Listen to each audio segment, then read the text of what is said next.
रामनवमी के मौके पर बिहार और पश्चिम बंगाल में दो समुदायों के बीच हुए टकराव को लेकर जहां केंद्र सरकार राज्य सरकारों पर दोष मढ़ रही है और बार बार ये दावा कर रही है कि बीजेपी सरकार अगर उस राज्य में होती तो हालात ऐसे ना होते। इसी बीच राज्यों में फैली अशांति को लेकर इस्लामिक देशों के बड़े समूह ओआईसी ने चिंता जताई है और मोदी सरकार को निशाने पर लिया है। क्या है पूरा मामला, रिपोर्ट में देखिए। रामनवमी का त्योहार कुछ साल पहले तक देश में बड़ी ही शांति और खुशी के साथ मनाया जाता था, लेकिन बीते कुछ सालों से इस पर्व पर अशांति की खबरें सामने आ रही हैं, जिसे लेकर सभी चिंतित हैं। केंद्र सरकार राज्य सरकारों को दोष दे रही हैं और ये दावा कर रही हैं कि बीजेपी शासित राज्यों में इस तरह की घटनाएं नहीं होती। हालांकि राज्य सरकारों का दावा है कि समय रहते हालातों को काबू कर लिया गया।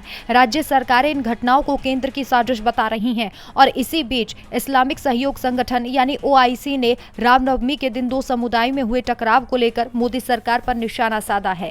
ओआईसी ने कहा है कि रामनवमी पर फैली अशांति की संगठन निंदा करता है और इसे लेकर चिंता में है। मुस्लिम समुदाय को भारत के कई राज्यों में टारगेट बनाया गया। बिहार शरीफ में 31 मार्च को अशांति फैली। ओआईसी ने भारत सरकार से मुस्लिम समुदाय की रक्षा, सुरक्षा, अधिकार और सम्मान सुनिश्चित करने का आह्वान भी किया है।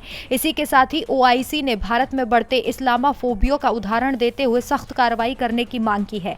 हालांकि भारतीय विदेश मंत्रालय ने इसका जवाब भी दिया। भारतीय विदेश मंत्रालय के प्रवक्ता अरिंदम बागची ने लिखा, हम भारत के संबंध में ओआईसी सचिवालय की ओर से जारी किए गए बयान की कड़ी निंदा करते हैं। ओआईसी का ये बयान उनकी सांप्रदायिकता, मानसिकता और भारत विरोधी एजेंडे का एक उदाहरण है।